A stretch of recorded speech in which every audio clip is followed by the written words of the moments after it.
Type man in boxing, led the Flair Cops. Shout out to Goodfellas Sports TV. Woo! Getting dark earlier, so you know, dark with it. But I was heard Greg Hackett. He made his opinion on YSN Media. Shout out to YSN Media. Go subscribe over to the Philadelphia brothers over there.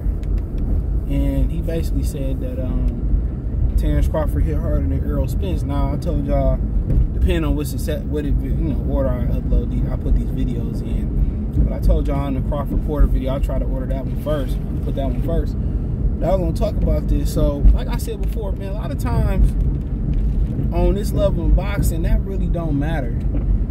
You know what I'm saying? How hard you hit. Everybody hit hard. You know, very few fighters, man, are able to knock guys out at this level. No matter what you think, Julian Jackson, Deontay Wilder, you notice when Gennady Golovkin starts stepping up to like Danny Jacobs, that all that shit stopped. That usually how it is. You know, Matisse, he knocked out Lamont Peterson. You know, Mike Dallas, I think that's before, he was kind of a hot shot coming out the amateurs, I believe. I mean, he was knocking motherfuckers left and right. Fought Danny Garcia, stopped. He did knock out Roberto Ortiz and stuff. We fought Provatnikov, and we thought that was going to be the greatest shit. It was a great fight, but it didn't have no knockdowns in it, though. So, but like I said before, a lot of times when you talk about doing hit hard on this type of matchup, I think the better question is who can take it. And then who can evade it, too. Because, Floyd, like you said this in the video, he got cracked in a couple of his fights. And it wasn't that that he was willing to go out on his shield. He was able to make an adjustment. Now, you got some guys that can just take it, and they just so durable that they can put it on your ass, and ain't nothing you can do about it. Kind of like, when it's hard to keep Madonna off your ass. It's hard. Mayweather had to use a lot of movement. So a lot of times it's about the durability of the fighters and shit like that. About who can take, who can take this and all that. But who can take it though? You know what I'm saying? And do I think this is an even matchup? I don't think it's a 50-50 fight. But it's a lot closer than I thought it was before Errol going into this Ordenis Ugas fight. It's a lot closer. Errol looked physically strong. His conditioning looked like his back where it needed to be at. So that Ugas changed my opinion. I think he got a shot to win. I think it's good.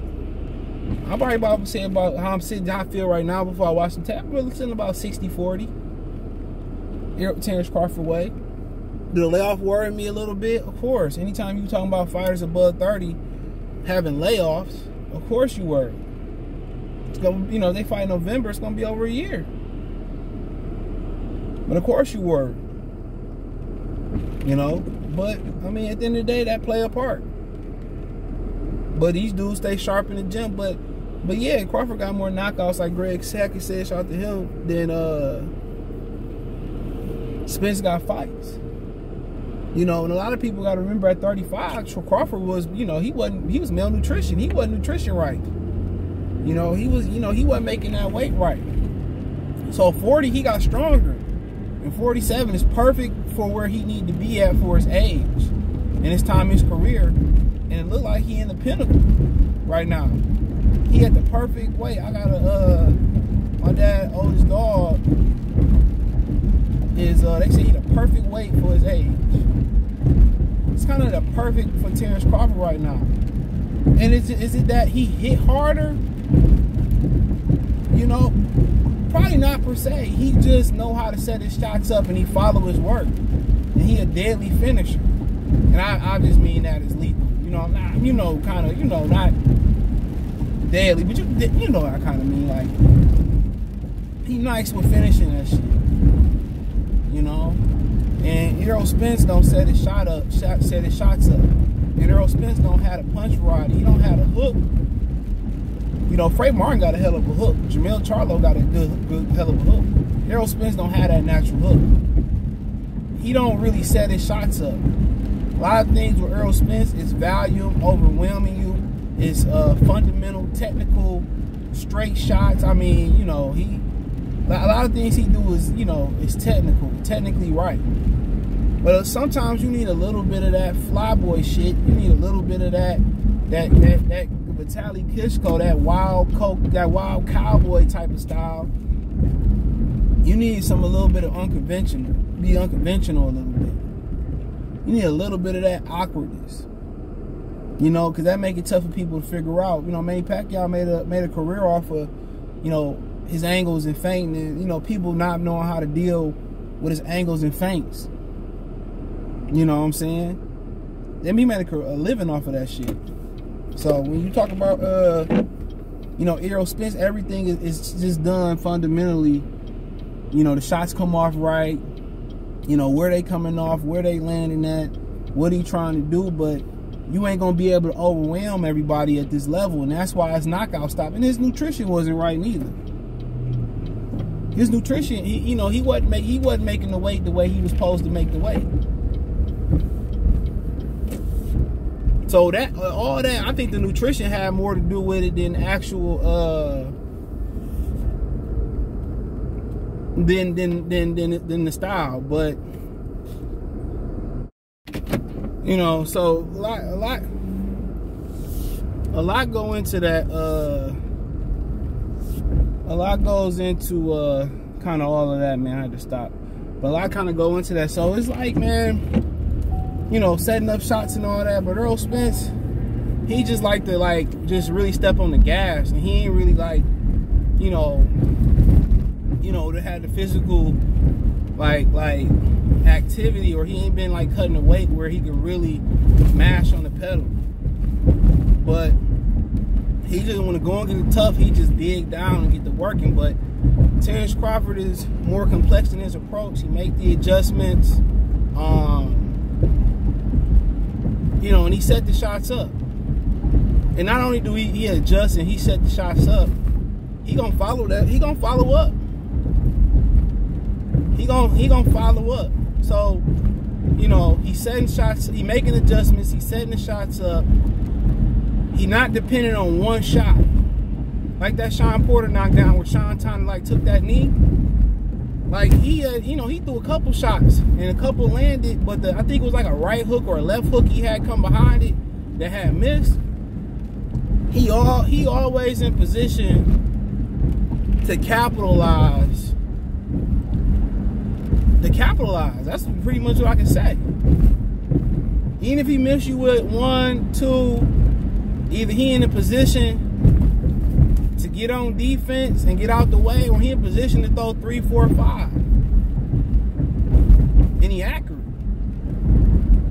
So when you start talking about punching power, it's a lot more complex when you talking about Terence Crawford. With Errol Spence, it's more, you know, I'm just gonna step up the volume. And a lot of times that's enough to do it for a lot of guys. A lot of dudes can't handle the volume. A lot of fighters can't handle the sheer volume. You know, when you're dealing with guys with sheer volume, you know, you got a couple options to deal with them. You want to slow that down with movement. You want to disrupt them with a jab, or you want to punch with them. You know, that's pretty much kind of what you're thinking, or you want to take it right to them and set the tone to let them know that, you know, I can hurt you. That's kind of the approach. And like I said before, it's a number of ways to deal with that. With Terence Crawford, you know, you can jump on him, and that might be good enough at 30-something years old. I think he'd be 35. That might be enough at 35 years old, to be honest. Hit him everywhere. You know?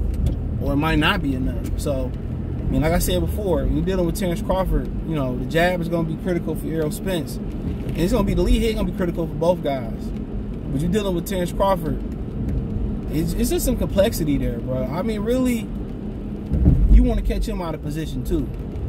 That's what you really want. But with Errol Spence, it'd be interesting to see the approach that he take. You know? But with Terence Crawford, it's just, you know, he gets stronger as the rounds go on, just as Errol Spence do. Well, the difference is Errol Spence is a buzzsaw. Terence Crawford controls the pace. He controls the pace that he fight at. So it don't look like he get tired because he controls the pace. Floyd Mayweather was a master at that.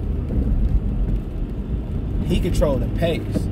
But as a punch, it's just more complexity to Terence Crawford.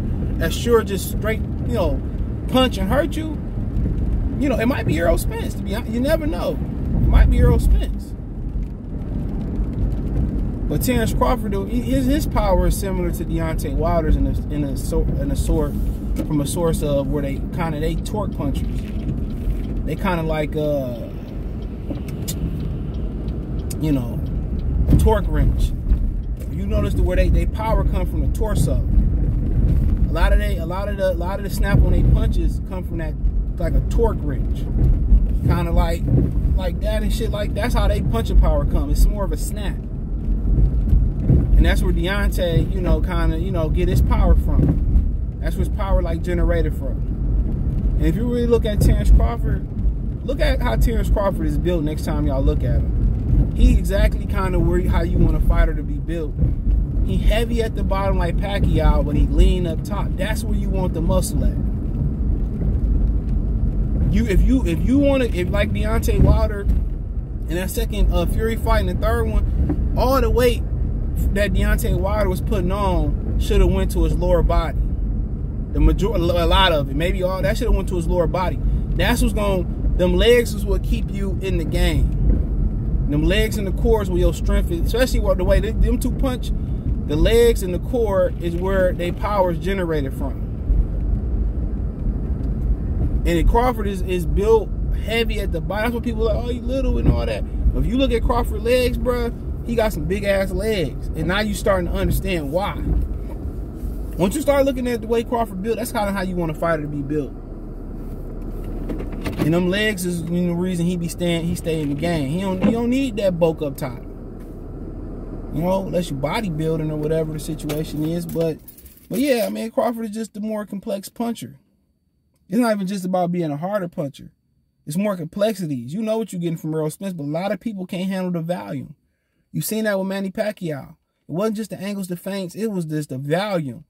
And when he had to set the throw, but a lot of people couldn't pick up on it. It took Marquez a few rounds to pick up on it. But a lot of people got to know he got to set the throw.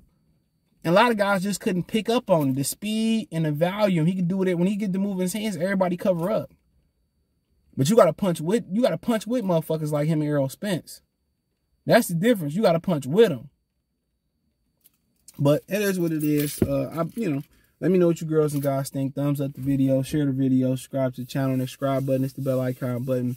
Hit all notifications, increase your chance to get notifications. We go live, drop video. Financially, want to support the channel, Cash App, $, CJ Good 313. Venmo, CJ Good 313. PayPal link in the description. Hit the link tree. You can find me on Twitch, Twitter, Instagram, Spotify, Anchor, Cash App, Venmo, PayPal, Apple Podcasts, Google Podcasts. Hold on, hit the link tree. It's the first link in the description. Appreciate the love, support. Let me know what you girls and guys think in the comment section. Check out the Welterweight Boxing Talk playlist. Appreciate the love, support. Peace.